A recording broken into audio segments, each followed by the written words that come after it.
विजय धनुष किसी भी प्रकार के अस्त्र शस्त्र से खंडित नहीं हो सकता था। इससे तीर छूटते ही भयानक ध्वनि उत्पन्न होती थी। यह धनुष मंत्रों से इस प्रकार अभिमंत्रित था कि ये जिस भी योद्धा के हाथ में होता था उस योद्धा के चारों तरफ एक ऐसा अभेद्य घेरा बना देता था जिसे कोई दिव्यास्त्र भी नहीं भेद सकता था। विजय धनुष पर जिस भी बाण को रखकर चलाया जाता था उस बाण की ताकत उसकी वास्तविक ताकत से कई गुना बढ़ जाती थी। इसकी प्रत्यंचा इतनी मजबूत थी कि उसे दुनिया के किसी भी अस्त्र शस्त्र से काटा नहीं जा सकता था। कहते हैं कि इस धनुष का निर्माण विश्वकर्मा ने तारकासुर राक्षस के 3 पुत्रों की नगरी त्रिपुरा का विनाश करने के लिए किया था, जिससे भगवान शिव ने अपना पाशुपतास्त्र चलाकर तीनों नगरियों का एक साथ विध्वंस कर दिया था। इसके बाद भगवान शिव ने विजय धनुष देवराज इंद्र को दे दिया। बाद में परशुराम ने हैहयवंशी क्षत्रियों के विनाश के लिए भगवान शिव की तपस्या की और महादेव की आज्ञा पाकर इंद्र से यह धनुष प्राप्त किया। इसके बाद परशुराम ने यह धनुष अपने शिष्य कर्ण को दे दिया। धनुष हाथ में होते हुए कर्ण महाभारत युद्ध में अजेय था और कर्ण की मृत्यु भी अब हुई जब उसके हाथ में विजय धनुष नहीं था। हनुमान जी और अंगद दोनों ही समुद्र लांघने में सक्षम थे। फिर पहले हनुमान जी ही लंका क्यों गए? अंगद बुद्धि और बल में अपने पिता बाली के समान थे। समुद्र के उस पार जाना भी उनके लिए सरल था, किंतु उन्हें लौटने में संशय था। अंगद और रावण के पुत्र अक्षय कुमार दोनों ने एक ही गुरु से शिक्षा प्राप्त की। अंगद बलशाली होने के कारण कभी भी अक्षय कुमार से लड़ाई कर लेते थे, जिस कारण अक्षय कुमार मूर्छित हो जाता। अंगद की इसी शैतानी के कारण उनके गुरु ने क्रोध में आकर उसे श्राप दिया कि अगर उसने कभी भी अक्षय कुमार से लड़ाई की तो उसी क्षण अंगद की मृत्यु हो जाएगी। और ये बात रावण भी जानता था।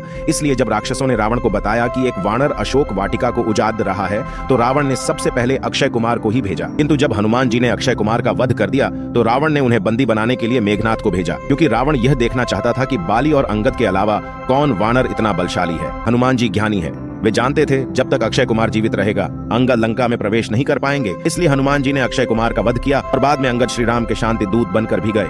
आखिर भूत प्रेत हनुमान जी से क्यों डरते हैं? भूत प्रेत अलग योनि में प्रवेश कर चुकी आत्मा होती है जिसे हम नहीं देख सकते, लेकिन वो हमें परेशान कर सकती है। हनुमान जी धरती पर एकमात्र व्यक्ति हैं जो किसी भी लोक में जा सकते हैं और अपनी इच्छा के अनुसार कोई भी रूप धारण कर सकते हैं। इसका वर्णन हमें रामायण में मिलता है, जिसके अनुसार बाल हनुमान ने जब सूर्यदेव को खाने की कोशिश की तब देवराज इंद्र ने अपने वज्र के प्रहार से उन्हें मूर्छित कर दिया था और यह देखकर पवन देव ने धरती से सभी हवा को खींच लिया, जिसके कारण सभी जीव मरने लगे। पवन देव के गुस्से को देखकर सभी देवताओं ने हनुमान जी को ठीक करने के लिए उन्हें अलग अलग वरदान दिए, जिससे हनुमान जी और भी ज्यादा शक्तिशाली बन गए। इनमें उनका एक वरदान सबसे खास था, 100 शरीर किसी भी लोक में गमन कर पाना। प्रेत योनि का कोई भी प्रेत उनसे बच नहीं सकता। इसलिए तो कहते हैं भूत पिशाच निकट न आवे, महावीर जब नाम सुनावे।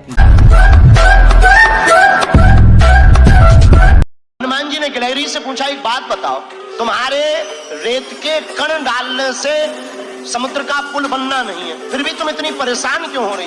राम जी बोले, बात तो सही है, बताओ गिलहरी। गिलहरी ने जो जवाब दिया उसको सुनकर हनुमान जी की आंखों में आंसू आ गए। गिलहरी हाथ दोनों जोड़कर बोली, राम जी हमें पता है कि हमारे कारण से पुल नहीं बनना है, लेकिन इन बंदरों ने आपकी इस सेना ने बड़े बड़े पत्थर ला करके पुल बना दिया। राम जी बड़े बड़े पत्थर लगे हैं, आपके चरण बड़े कोमल हैं, उन चरण कोमल जब आप पत्थरों में पत्थर है उबड़ खाबड़ रखोगे, कहीं चोट लग जाए, आपके चरणों से खून बहने लगे, तो हम रेती जाकर के रेती उन पत्थरों की दरार में भरते हैं ताकि आपके चरणों में कोई चोट ना लग जाए।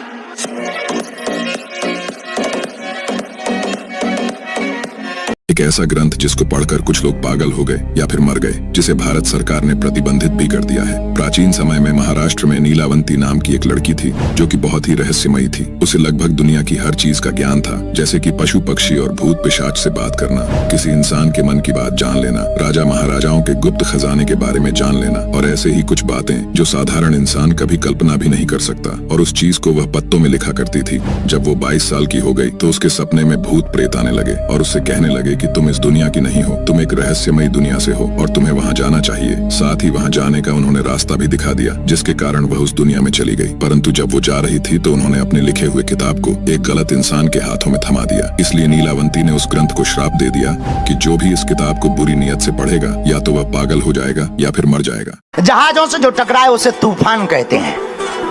कहो बाबा, जहाजों से जो टकराए उसे तूफान अच्छा, तूफानों से जो टकराए उसे इंसान कहते हैं। जहाजों से जो टकराए उसे तूफान कहते हैं, तूफानों से जो टकराए उसे इंसान कहते हैं, इंसानों से जो टकराए उसे शैतान कहते हैं।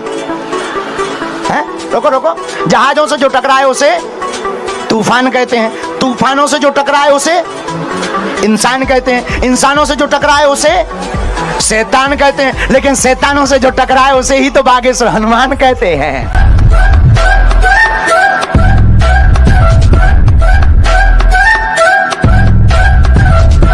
दुनिया का सबसे खतरनाक युद्ध पृथ्वी पे कलयुग के दौरान ही होने वाला है। कहा जाता है समुद्र मंथन के दौरान जन्मा दैत्य कली पुरुष अभी तक का सबसे खतरनाक राक्षस होगा। पुराणों के अनुसार कली पुरुष की शक्ति और क्षमता रावण से भी कई हजारों गुना ज्यादा होगी। ये लोगों के दिमाग को इतना मैनिपुलेट कर देगा जिससे उनका सही गलत, धर्म और इंसानियत से विश्वास ही उठ जाएगा। फिर इंसानियत और सत्य की रक्षा करने भगवान विष्णु के 10वें अवतार कल्कि इस युग में जन्म लेंगे। उनके गुरु चिरंजीवी परशुराम होंगे और बाकी 6 चिरंजीवियों के साथ मिलकर वो कली पुरुष का सर्वनाश करेंगे।